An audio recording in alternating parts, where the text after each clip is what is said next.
Oi, gente, tudo bem? Aqui é a terapeuta Bruna e hoje a gente vai falar sobre as memórias intrauterinas, esse dado mais regressivo que a gente tem, que impacta diretamente na nossa vida adulta.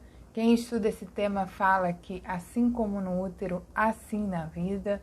E tem aparecido bastante nos atendimentos aqui, então eu vim trazer esse tema novo para vocês, para a gente ficar com esse conhecimento a mais tão importante, porque as memórias regressivas não tratadas, elas são capazes de comandar a nossa vida. Então, vou falar disso agora com vocês. Recadinhos. Se você quiser falar comigo, tem um e-mail aqui na descrição do vídeo, você pode falar comigo, marcar atendimento, tudo por lá. E tem também o link das outras redes, tá bom? Beleza. Meus lindos, esse é um tema que no Brasil ele tem um conhecimento assim relativamente baixo, né? Não são muitas pessoas que trabalham com isso.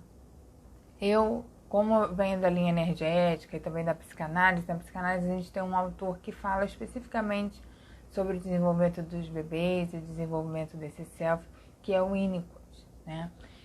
O Winnicott também é estudado na terapia corporal. Então, a gente tem esse conhecimento de que essa faixa ali dos 3 até os 3 anos de idade, ela é uma faixa muito preciosa que tem que ser muito cuidada. E a vida intrauterina entra nessa fase, né? Porque o bebê, ele não só sente as coisas da mãe, como ele vivencia, e isso vai diretamente para uma memória celular. Então, todos os impactos, todas as sensações, tudo o que aconteceu no útero já é capaz de ficar registrado.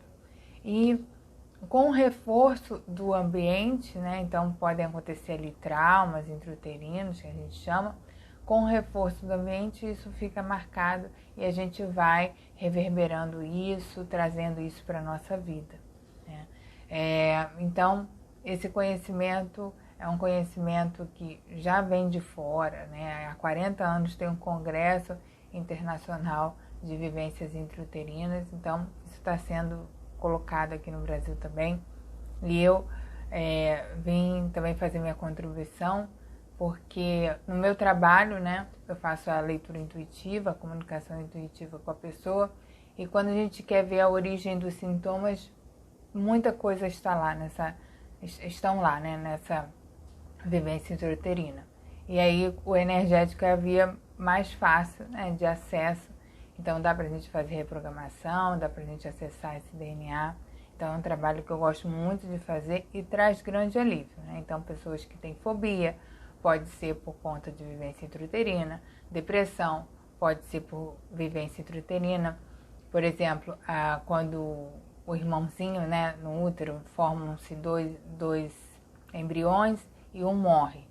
O que ficou a gente chama de gêmeo sobrevivente, né? Esse gêmeo sobrevivente sente esse impacto desse irmão que morreu, então pode dar ali questões, sintomas até hoje, né? E são questões que as pessoas falam assim, nossa, é inexplicável isso, eu sempre senti isso, mas é inexplicável, não sei de onde vem, pode vir das suas memórias intrauterinas. E a vantagem é que hoje a gente tem recurso para trabalhar, né? E a melhor forma que eu gosto muito é a minha técnica, né, que realmente traz muito alívio desses sintomas, porque precisa identificar que está lá, né? Então, eu gosto muito de trabalhar.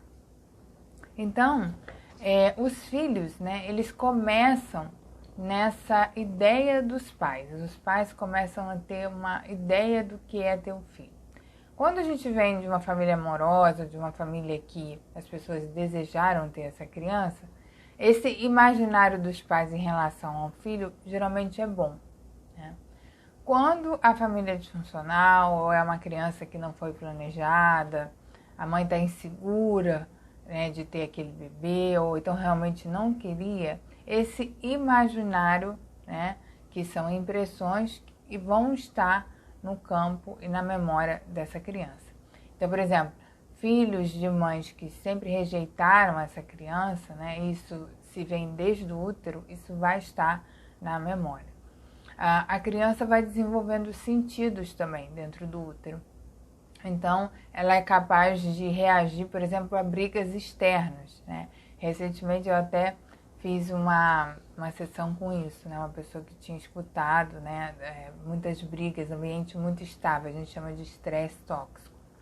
Outra questão também que pode acontecer é que mães que não planejam os filhos, não querem ter filhos, elas dificilmente vão colocar a criança no útero como prioridade. Então, o que é comum de fazer? Essa mãe continua vivendo a sua vida como se ela não tivesse bebê nenhum. Então, ela pode eventualmente comer coisas que fazem mal para a criança, ela pode não se cuidar, ela pode fumar, usar drogas, beber álcool. Isso tudo vai impactar, né? O uso de medicamentos, drogas e álcool, ele traz muito estresse porque afeta o líquido, né, que o bebê está imerso ali. Então, memórias de ansiedade, muita tensão. Quando uma mãe vai tragar o cigarro, a criança no útero ela já entra em super agitação, porque é muito difícil para ela processar aquilo. Então, se hoje a gente tem um estresse pós-traumático, pode ser dessa vivência intrauterina. E quando a gente faz a ressignificação, pelo menos com a minha técnica, né, que é a técnica que eu tenho mais domínio, você consegue liberar esse processo. A gente chama de choque e trauma, né? A gente consegue liberar esse choque e trauma, então vai impactar na sua vivência hoje. Também no útero é capaz de se formarem as primeiras crenças. Então, por exemplo, uma criança que um bebezinho lá que teve um acidente, ele lutou para estar vivo, né? Então ele pode fazer uma conexão muito forte com a mãe, e aí se identificar. Uma mãe que está sofrendo muito por suas próprias memórias, ou seja, a dor emocional dela é muito grande. O bebê, né, é concebido e ele já entra naquele ambiente. O problema da vivência intrauterina é justamente o ambiente. Então ele já entra no ambiente carregado ali de dores emocionais que essa mãe nunca trabalhou, nunca viu. Então ele sente aquele peso. Uma das questões muito grandes assim que a gente trabalha com família é justamente essa identificação com o sofrimento, né? Às vezes a pessoa é muito apegada à mãe porque ela tem muita pena. Isso vem, gente, de memória intrauterina. Isso vem da dor que aquela criança sentiu e ela sentiu uma conexão a ponto de querer tirar, né? A criança ela pode adoecer na tentativa de tirar essa dor da mãe, né? É um processo ali muito inconsciente que a gente vai vendo, e isso tá na vida adulta, né? A pessoa faz tudo pela mãe, a vida dela fica parada e ela tá tentando salvar a mãe, por exemplo, dinâmicas codependentes, porque ela sente que aquela mãe é frágil, que aquela mãe não tem condições, que a mãe não tem potência, então ela tenta salvar. Isso tá na memória intrauterina, tá? Então as emoções da mãe sim vão impactar a vida desse bebê, né? Onde é feito esse registro? O cérebro está em formação e o cérebro que vai comandar todo esse processo de multiplicação dessas células e formação dos órgãos. Esses registros ficam na memória celular, no campo energético, também bioquímico. Então, esses registros eles estão mais regressivos, eles estão mais no corpo, vamos dizer assim, né? Tem a memória muscular, tem também a questão transgeracional que vem com esse DNA. Então, tem muito peso. A gente tem pouca informação sobre isso, mas isso tem muito peso, né? Outra coisa também que eu ia falar sobre o estresse tóxico, olha só. Há choques e traumas vividos nessa época. Quais são os exemplos desse choque e trauma que vai acontecer diante desse estresse tóxico? Ansiedade da mãe, então uma mãe com muito cortisol, com alto nível de estresse, ela está num lugar que ela está se sentindo abandonada, não está se sentindo acolhida, ela não está se sentindo apoiada. Isso tudo vai impactar a criança. O bebê que vive as emoções da mãe, como eu já falei.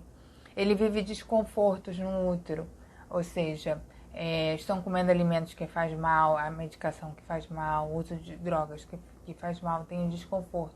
O próprio cordão umbilical pode estar enrolado no pescoço, então a criança sente aquele desconforto, né?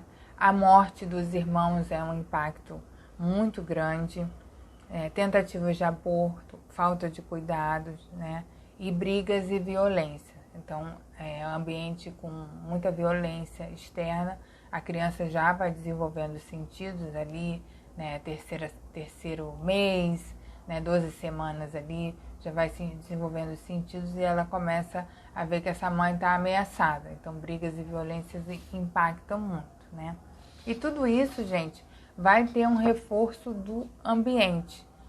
Quando essa criança nasce e essa criança vai viver a vida, né, extra-útero, ela começa a ter o reforço do ambiente. Então, a mãe pode rejeitar ainda mais, a mãe pode abandonar, negligenciar essa criança.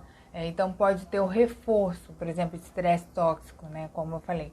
As brigas que eram extras, né, no plano físico, vamos dizer assim, agora continuam ou às vezes pioram com esse bebê que precisa de cuidados, essa intervenção do bebê, uma mãe que não consegue dar condições para os seus filhos, então ela não consegue fazer com que essa criança tenha tudo que ela precisa, ela não tem como atender a demanda emocional, isso que eu queria dizer, ela não consegue atender a demanda emocional dessa criança, então tudo isso tem o reforço do ambiente.